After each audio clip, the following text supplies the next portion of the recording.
안녕하세요. 따따봉 부동산입니다. 요즘 주변에서 제일 많이 나오는 투자 이야기가 바로 이것 아닌가요? 주식이냐, 부동산이냐, 바로 이 이야기일 것 같은데요. 요즘 주식시장은 상승장이 이어지면서 지금이라도 들어가야 하나 고민하는 분들이 많고, 반대로 부동산은 대출 규제가 강해졌는데도 여전히 사야 하나 말아야 하나 고민이 끊이지 않죠. 오늘 영상에서는 투자의 양대산맥인 주식과 부동산의 자산 흐름을 알아보는 시간을 가져보도록 하겠습니다. 지금 이 비교가 중요한 이유는 두 시장이 동시에 사람들의 관심을 받고 있기 때문인데요. 한쪽에서는 코스피가 올라가고 시장 규모가 커지면서 주식으로 돈을 벌 수 있다는 기대가 커졌고요. 다른 한쪽에서는 대출 규제 때문에 부동산 시장이 눌리는 것처럼 보이지만 실제 현장에서는 좋은 입지 위주로 수요가 쉽게 꺼지지 않고 있습니다. 결국 많은 분들이 같은 질문을 하게 됩니다. 지금은 주식으로 가야 하나? 아니면 결국 부동산을 봐야 하나? 그래서 오늘 영상에서는 수익 기회만이 아니라 변동성, 진입 장벽, 그리고 실제 자금 흐름까지 함께 살펴보겠습니다. 먼저 주식부터 살펴보겠습니다. 최근 주식은 코스피 지수 8,000을 넘기고 7,000대를 유지하고 있죠. 요즘 시장 분위기만 보면 솔직히 주식이 더 매력적으로 보일 수 있습니다. 지수가 빠르게 올라가고 종목마다 하루에도 큰 폭으로 움직이다 보니 단기간에 수익이 날 수 있다는 기대가 커지는 건 사실입니다. 특히 시장이 커지고 거래가 활발해지면 투자자 입장에서는 지금 올라타야 기회를 놓치지 않는 것 아닌가 하는 심리가 생깁니다. 실제로 상승장에서는 주변 수익 인증도 많아지고 상대적으로 박탈감을 느끼는 분들도 늘어납니다. 그래서 상승장이 길어질수록 주식은 더 많은 사람을 끌어들이는 구조를 갖게 됩니다. 그런데 같은 상승장에서도 결과는 완전히 다릅니다. 한 발짝 먼저 움직여 투자를 시작한 사람들은 많은 수익에 웃고 있고, 뒤늦게 들어간 사람은 언제 하락장 또는 조정 구간이 올지 몰라서 매일매일 불안해합니다. 이미 수익이 난 사람은 조정이 와도 버틸 여유가 있지만 고점 근처에서 진입한 사람은 2, 3일만 흔들려도 심장이 철렁하죠. 그래서 주식시장은 늘 희비가 교차합니다. 누군가는 기회를 봤다고 말하고 누군가는 너무 늦게 투자했다며 후회를 합니다. 특히 상승장이 길어질수록 사람들은 냉정하게 분석하기보다 남들이 버는 모습을 보고 들어가는 경우가 많기 때문에 심리적 압박감과 체감 난이도는 오히려 더 올라갑니다.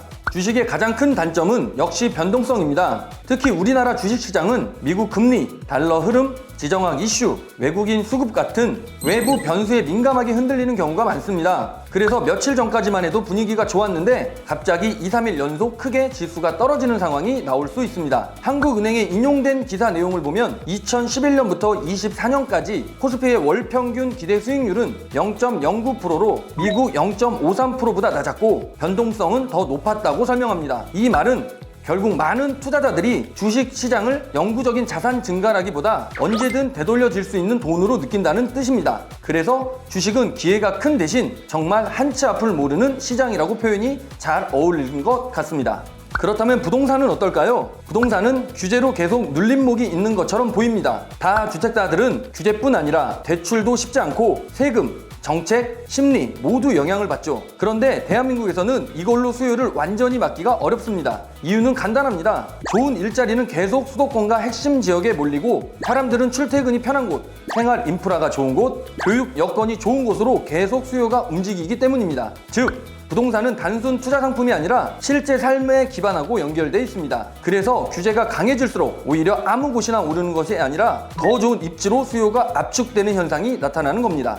다만 여기서 아주 중요한 핵심이 있습니다. 부동산이라고 해서 다 투자 가치가 높은 건 절대 아니라는 겁니다. 결국 핵심은 입지입니다.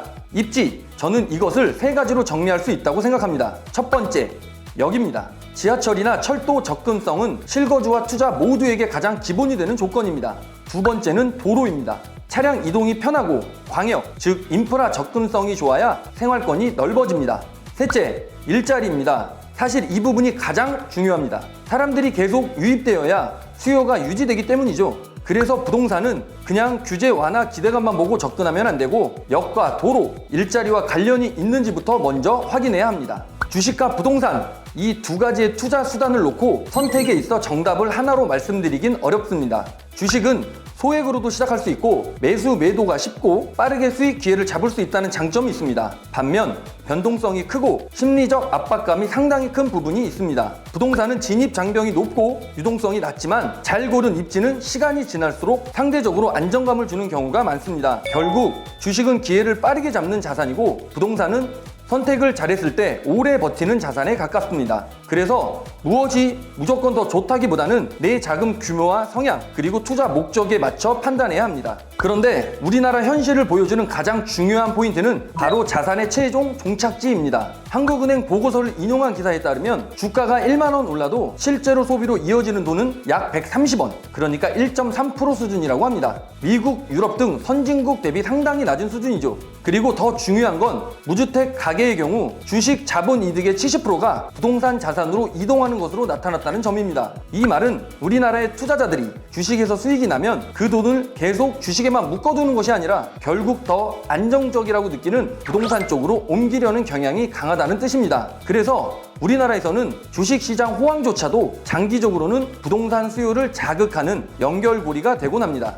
자, 마지막으로 핵심 내용을 정리해 보겠습니다. 지금 주식시장은 분명 기회가 있습니다. 다만 변동성이 크기 때문에 누구에게나 편한 시장은 아닙니다. 반면 부동산은 규제로 눌린 것처럼 보여도 좋은 입지에 대한 수요가 쉽게 사라지지 않습니다. 그래서 현실적인 관점에서 보면 많은 사람들에게 주식은 종잣돈을 만드는 수단이 될 수 있고 그 다음 단계에서는 결국 입지 좋은 부동산으로 자산을 옮기려는 전략이 여전히 유효하다고 볼 수 있습니다. 하지만 여기서 꼭 기억하셔야 할 점은 모든 부동산이 투자 가치가 높은 것이 아니라는 겁니다. 앞서 말씀드린 것처럼 도로, 일자리 이 세 가지 조건을 갖추고 있는지를 꼭 보셔야 합니다. 오늘 내용은 투자 권유가 아니라 현재 대한민국 시장의 흐름을 이해하기 위한 참고 자료로 봐주시면 좋을 것 같습니다. 오늘 영상에서는 주식과 부동산에 대해 간단한 비교와 흐름을 살펴보았습니다. 마지막으로 한번 물어보겠습니다. 지금 현재 여러분들의 자산은 어디에 있으십니까? 그리고 여러분들이라면 지금 현재 주식과 부동산 중 내 자산의 무게를 어디에 두시겠습니까? 이번 영상을 보시고 한번 생각해 보시는 시간을 가져보셨으면 좋겠습니다. 그럼 이것으로 오늘 영상을 마치도록 하겠습니다. 더 자세한 컨설팅이 필요하신 분들께서는 저희 오프라인 세미나에 오셔서 자세한 컨설팅 받아보시길 바랍니다. 이상 따따봉 부동산이었습니다. 감사합니다.